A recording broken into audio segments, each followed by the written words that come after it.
بسم اللہ الرحمن الرحیم۔ السلام علیکم ورحمۃ اللہ وبرکاتہ۔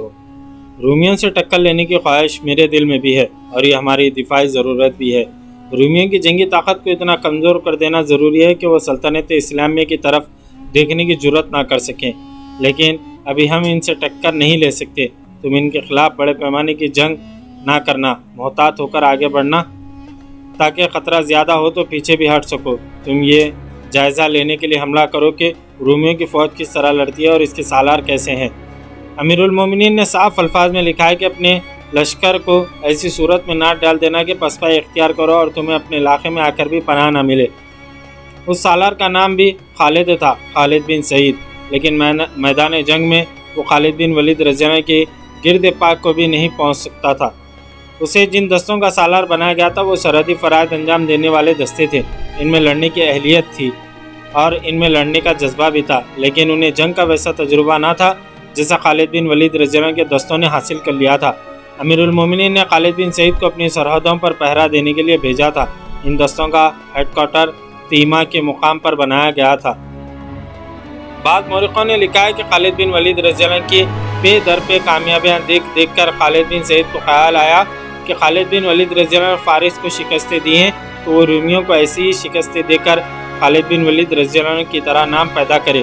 ابن ہشام اور ایک یورپی مورخ ہنری اسمتھ نے یہ بھی لکھا ہے کہ خلیفہ مسلمین خالد بن سعید کی قیادت اور صلاحیتوں سے واقف تھے، اسی لیے انہوں نے اس سالار کو بڑی جنگوں سے دور رکھا تھا، لیکن وہ اس کی باتوں میں آ گئے۔ خالد بن ولید رضی اللہ عنہ نے بھی فراز کے مقام پر رومیوں سے ٹکر لی تھی، لیکن سرحد پر معرکہ لڑا تھا۔ انہوں نے آگے جانے کی غلطی نہیں کی تھی۔ خالد بن سعید نے امیر المومنین کا جواب ملتے ہی اپنے دستوں کو کوچ کا حکم دیا اور شام کی سرحد میں داخل ہو گئے۔ اس وقت شام میں ہرقل رومی حکمران تھا، اسے جنگوں کا بہت تجربہ تھا۔ رومیوں کی اپنی جنگی تاریخ اور روایت تھی، وہ اپنی فوج کو انہی کے مطابق ٹریننگ دیتے تھے۔ یہ تقریباً انہی دنوں کی واقعہ ہے جب خالد بن ولید رضی اللہ عنہ فراز کے مقام پر رومی، فارسیوں اور عیسائیوں کے متحدہ لشکر کے خلاف لڑے اور انہیں شکست دی تھی۔ اس سے رومی محتاط، مستعد اور چوکس ہو گئے۔ انہوں نے اپنی فوج کو ہر لمحہ تیار رہنے کا حکم دے رکھا تھا۔ خالد بن سعید نے آگے کے احوال معلوم نہ کیے، کوئی جاسوس آگے نہ بھیجا اور اندھادھند بڑھتے گئے۔ آگے رومی فوج کی کچھ نفری خیمہ زن تھی۔ خالد بن سعید نے دائیں بائیں دیکھے بغیر اس پر حملہ کر دیا۔ رومیوں کا سالار باہان تھا جو جنگی چالوں کے لحاظ سے خالد بن ولید رضی اللہ عنہ کے ہم پلہ تھا۔ خالد بن سعید نہ سمجھ سکا کہ رومیوں کی جس نفری پر اس نے حملہ کیا ہے اس کی حیثیت جال میں دانی کی ہے، وہ انہی میں الجھ گیا۔ تھوڑی دیر بعد اسے پتہ چلا کہ اس کے اپنے دستے رومیوں کے گھیرے میں آ گئے ہیں اور عقب سے رومی ان پر حلہ بولنے کے لیے بڑے آ رہے ہیں۔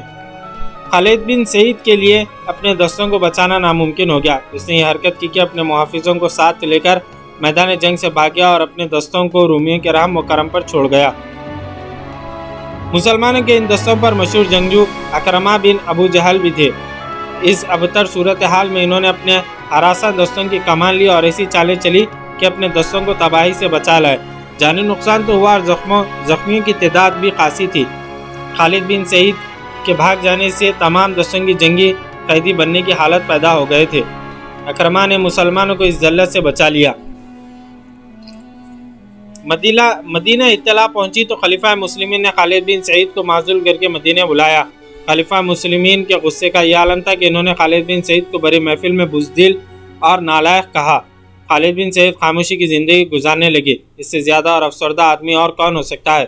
آخر خدا نے اس کی بات سن لی۔ بہت عرصے بعد جب مسلمانوں نے شام کو میدان جنگ بنا لیا تھا، خالد بن سعید کو وہاں ایک دستے کے ساتھ جانے کی اجازت مل گئی۔ اس نے اپنے نام سے شکست کا داغ یوں دھویا کہ بے جگری سے لڑتا ہوا شہید ہو گیا۔ امیر المومنین ابو بکر صدیق رضی اللہ عنہ اپنی مجلس مشاورت کے سامنے یہ مسئلہ پیش کیا۔ اس مجلس میں جو اکابرین شامل تھے ان میں عمر، عثمان، علی، طلحہ، زبیر، عبد الرحمن بن عوف، سعد بن ابی وقاص، ابو عبیدہ بن جراح، معاذ بن جبل، ابی بن کعب اور زید بن ثابت رضی اللہ عنہ اجمعین خاص طور پر قابل ذکر ہیں۔ میرے دوستو، خلیفہ ابو بکر صدیق رضی اللہ عنہ نے کہا، رسول کریم صلی اللہ علیہ وسلم کا ارادہ تھا کہ شام کی طرف سے رومیوں کے حملے کا سدباب کیا جائے۔ آپ صلی اللہ علیہ وسلم نے جو تدبیریں سوچی تھی ان پر عمل کرنے کی آپ صلی اللہ علیہ وسلم کو مہلت نہ ملی۔ آپ صلی اللہ علیہ وسلم دنیا سے پردہ فرما گئے۔ اب تم نے سن لیا ہے کہ ہرقل جنگی تیاری مکمل کر چکا ہے اور ہمارے ایک سالار شکست کھا کر واپس بھی آ گیا ہے۔ اگر ہم نے رومیوں کے خلاف کوئی کارروائی نہ کی تو ایک تو اپنے لشکر کے حوصلے کمزور ہوں گے اور وہ رومیوں کو اپنے سے زیادہ بہادر سمجھنے لگیں گے۔ دوسرا نقصان یہ ہوگا کہ رومی آگے بڑھ آئیں گے اور ہمارے لیے خطرہ بن جائیں گے۔ اس صورتحال میں تم مجھے کیا مشورہ دو گے؟ یہ بھی یاد رکھنا کہ ہمیں مزید فوج کی ضرورت ہے۔ امیر المومنین حضرت عمر بن خطاب رضی اللہ عنہ نے کہا، آپ کے عزم کو کون رد کر سکتا ہے؟ میں محسوس کر رہا ہوں کہ شام پر حملے کا اشارہ اللہ کی طرف سے ملا ہے۔ لشکر کے لیے مزید نفری بھرتی کریں اور جو کام رسول اکرم صلی اللہ علیہ وسلم کرنا چاہتے تھے اسے ہم پورا کریں۔ امیر المومنین عبد الرحمن بن عوف نے کہا، اللہ کی سلامتی ہو تم پر، غور کر لے، رومی ہم سے طاقتور ہیں۔ خالد بن سعید کا انجام دیکھ ہم رسول اکرم صلی اللہ علیہ وسلم کو ارادوں کو ضرور پورا کریں گے، لیکن ہم اس قابل نہیں کہ رومیوں پر بڑے پیمانے پر حملہ کریں۔ کیا یہ بہتر نہیں ہوگا کہ ہمارے دستے رومیوں کی سرحدی چوکیوں پر حملہ کرتے رہیں اور ہر حملے کے بعد دور پیچھے آ جائیں؟ اس طرح رومیوں کا ایسا ایسا نقصان ہوتا رہے گا اور اپنے مجاہدین کے حوصلے کھلتے جائیں گے۔ اس دوران ہم اپنے لشکر کے لیے لوگوں کو اکٹھا کرتے رہیں۔ امیر المومنین لشکر میں اضافہ کر کے تم خود جہاد پر روانہ ہو جاؤ اور چاہو تو قیادت کسی اور سردار کو دے دو۔ مورخوں نے اس دور کی تحریروں کے حوالے سے لکھا ہے کہ محفل تمام مجلس پر خاموشی طاری ہو گئی۔ عبد الرحمن بن عوف نے بڑی جرأت سے اپنا مشورہ پیش کیا تھا، ایسا لگتا تھا جیسے اب کوئی اور بولے گا ہی نہیں۔ خاموش کیوں ہو گئے ہو تم؟ امیر المومنین نے کہا، اپنے مشورے دو، کون شک کر سکتا ہے تمہاری دیانتداری پر؟ عثمان بن عفان رضی اللہ عنہ نے کہا، بے شک تم مسلمانوں کی اور دین کی بھلائی چاہتے ہو، پھر کیوں نہیں تم حکم دیتے کہ شام پر حملہ کرو؟ نتیجہ جو بھی ہوگا ہم سب بھگت لیں گے۔ مجلس کے دوسرے شرکاء نے عثمان بن عفان رضی اللہ عنہ کی تائید کی اور متفقہ طور پر کہا کہ دین اور رسول اکرم صلی اللہ علیہ وسلم کی امت کے وقار کے لیے مسند خلافت سے جو حکم ملے گا اسے سب قبول کریں گے۔ تم سب پر اللہ کی رحمت ہو۔ خلیفہ مسلمین نے آخر میں کہا، میں کچھ امیر مقرر کرتا ہوں، اللہ کے اور اس کے رسول صلی اللہ علیہ وسلم کے بعد اپنے امیروں کی اطاعت کرو، اپنی نیتوں اور ارادوں کو صاف رکھو، بے شک اللہ انہی لوگوں کے ساتھ ہوتا ہے۔ امیر المومنین ابو بکر صدیق رضی اللہ عنہ کا مطلب یہ تھا کہ شام پر حملہ ہوگا اور رومیوں کے ساتھ جنگ لڑی جائے گی۔ مجلس پر پھر خاموشی طاری ہو گئی۔ محمد حسین ہیکل لکھتا ہے کہ یہ خاموشی ایسی تھی کہ جیسے وہ رومیوں سے ڈر گئے ہوں یا انہیں امیر المومنین کا یہ فیصلہ پسند نہ آیا ہو۔ عمر رضی اللہ عنہ نے سب کی طرف دیکھا اور ان کی آنکھیں جذبات کی شدت سے سرخ ہو گئیں۔ اے مومنین، عمر رضی اللہ عنہ نے گرج کر کہا، کیا ہو گیا ہے تمہیں؟ خلیفہ کی آواز پر لبیک کیوں نہیں کہتے؟ کیا خلیفہ نے اپنی بھلائی کے لیے کوئی حکم دیا ہے؟ کیا خلیفہ کے حکم میں تمہاری بھلائی شامل نہیں، امت رسول کی بھلائی نہیں؟ بولو، لبیک کہو اور آواز اپنے دلوں سے نکالو۔ مجلس کا سکوت ٹوٹ گیا، لبیک لبیک کی آوازیں اٹھی اور سب نے متفقہ طور پر کہا کہ وہ رومیوں سے ٹکر لیں گے۔ حج سے واپس آ کر خلیفہ مسلمین ابو بکر صدیق رضی اللہ عنہ نے مدینے میں گھوڑ دوڑ، نیزہ بازی، تیغ زنی، تیر اندازی اور کشتیوں کا مقابلہ منعقد کرایا۔ ارد گرد کے قبیلوں کو بھی اس مقابلے میں شرکت کی دعوت دی گئی۔ 3 دن مدینے میں انسانوں کے ہجوم کا یہ عالم رہا کہ گلیوں میں چلنے کو راستہ نہیں ملتا تھا۔ کوئی جگہ نہیں رہی تھی، جدھر نظر جاتی گھوڑے اور اونٹ کھڑے نظر آتے تھے، دف اور نفیریاں بجتی ہی رہتی تھی۔ قبیلے اپنے شہسوار اور پہلوانوں کو جلوس کی شکل میں لا رہے تھے۔ 3 دن ہر طرح کے مقابلے ہوتے رہے۔ جن قبیلوں کے آدمی جیت جاتے وہ قبیلے میدان میں آ کر ناچتے کودتے اور چلا چلا کر خوشی کا اظہار کرتے۔ ان کی عورتیں اپنے جیتنے والے آدمیوں کی مداح میں گیت گاتی تھی۔ مقابلے میں ہر کوئی گھوڑ سوار یا تیغ زن یا کوئی شتر سوار زخمی ہو جاتا تو مدینے کا ہر باشندہ اسے اٹھا کر اپنے گھر لے جانے کی کوشش کرتا تھا۔ مدینے والوں کی میزبانی نے قبیلوں کے دل موہ لیے تھے۔ مقابلوں اور میلے کا یہ اہتمام خلیفہ مسلمین ابو بکر صدیق رضی اللہ عنہ نے کیا تھا۔ مقابلے کے آخری روز مدینے کا ایک آدمی گھوڑے پر سوار میدان میں آیا۔ میدان کے ارد گرد لوگوں، گھوڑوں اور اونٹوں کا ہجوم جمع تھا۔ اے رسول اکرم صلی اللہ علیہ وسلم کی امتیوں، میدان میں اترنے والے سوار نے بڑی بلند آواز سے کہا، خدا کی قسم کوئی نہیں ہے جو تمہیں نیچا دکھا سکے۔ تم نے اس میدان میں اپنی طاقت اور اپنے جوہر دیکھ لیے ہیں۔